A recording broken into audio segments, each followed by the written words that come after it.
Good evening. I am Dr. Ashita Aggarwal. I'm a faculty in the marketing area at Jain Institute of Management and Research, Mumbai. So today I'm going to take you through the marketing process and how you can define your marketing plan for either a brand which is already in the market or for a new proposition which you want to roll out in the market. So before we go on to the marketing plan, what is marketing? So marketing is a process of creating persuasive value for the customer. So you create a value based on what customers require, and the value should be persuasive enough for them to choose it over the competition. That's what marketing is in very simple terms. Now, how do we create this value? The first step toward creating the value is discovering the value, which is what do customers want and where can we find them?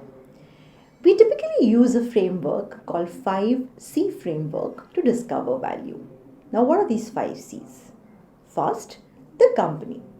The company as in what are my strengths, what are my weaknesses, where am I operating, what can I do well and what I cannot do well. Second C is competition. Who are the people I'm competing with in this market? And not just the direct competition, but the indirect competition. And I mean to say that the competition for Coke is not just the Pepsi, but also the Nimbu Panis and the mineral water, because at the end of the day, Coke is about quenching thirst. So you need to look at both your direct and your indirect competition. The third C would be collaborators.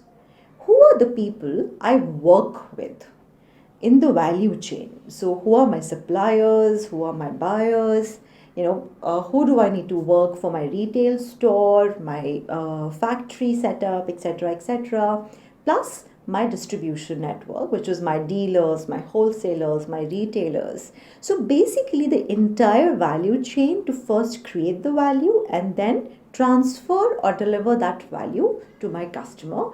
And so therefore, who are these people who are critical in this value chain is the collaborator. The fourth C is a context.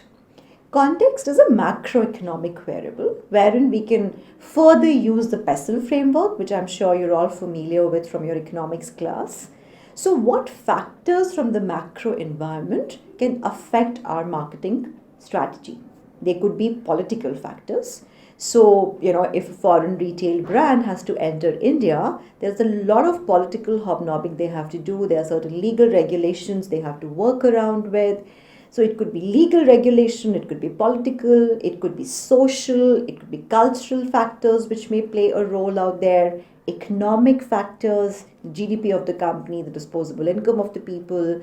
Then could be your environmental factors as to what kind of carbon footprints, what kind of pollution levels are you allowed, not allowed, etc. So these are certain context variables which one has to take into account while they're thinking about creating value for the customer.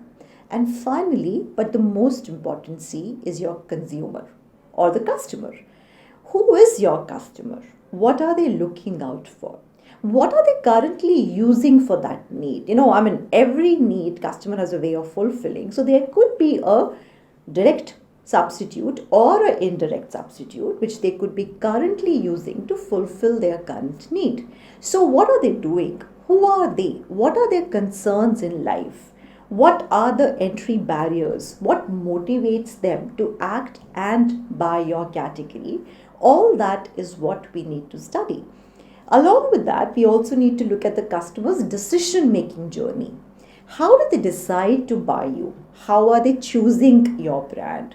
What factors are they considering? What's the role which is played by the community, by the family, by their peer group, etc.? Now, this is a whole new concept of, not the new, but it's the entire concept of consumer behavior which needs to be embedded in this stage of marketing strategy. Let's take an example to just make it a little more clear. So for example, let's say Patanjali wants to enter the market and they're thinking about what should they be doing.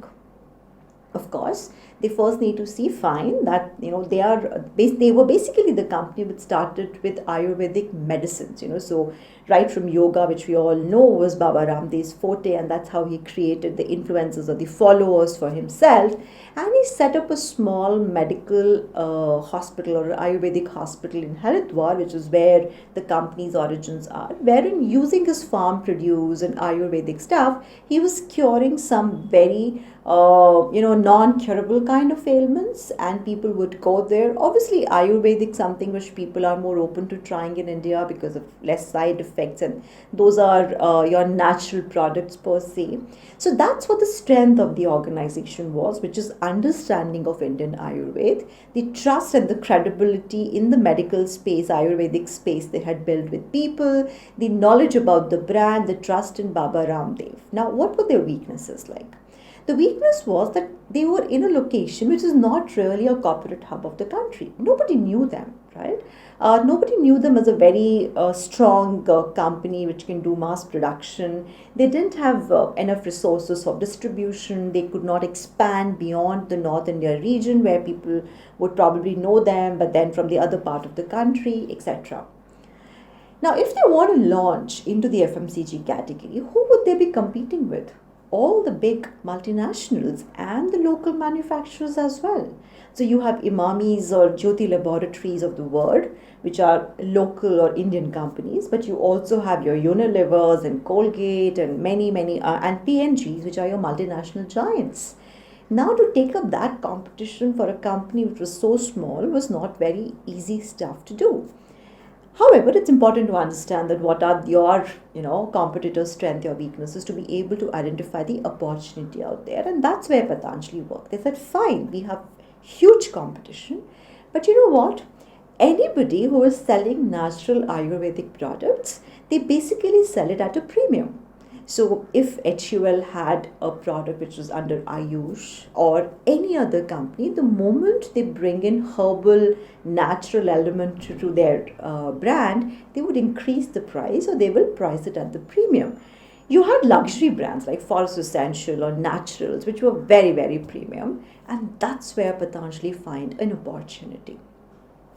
Further on, who are the people you need to work with? So they already had their farms, but if they had to produce, they had to set up larger manufacturing facilities. So they looked at land, they looked at manufacturers, they looked at the idle capacity of other manufacturing plants from where they could operate. The front-end collaborators, dealers and distributors, and they didn't have money to spread their dealership, and therefore they worked through their influencers, which I will probably discuss a little later in the discussion.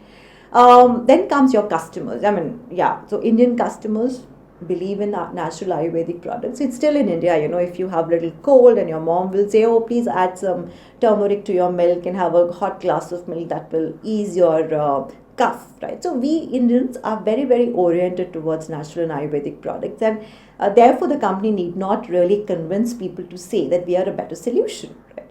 There was this mistrust for the MNCs, okay, fine, I'm buying a toothpaste from Colgate, but am I really buying a good product? I don't know. I'm just going by the brand name. They were always very disturbed by the premium pricing, and therefore the good Ayurvedic and natural products were only reaching to the top segment of the society and not to the middle class India because they couldn't afford such expensive products.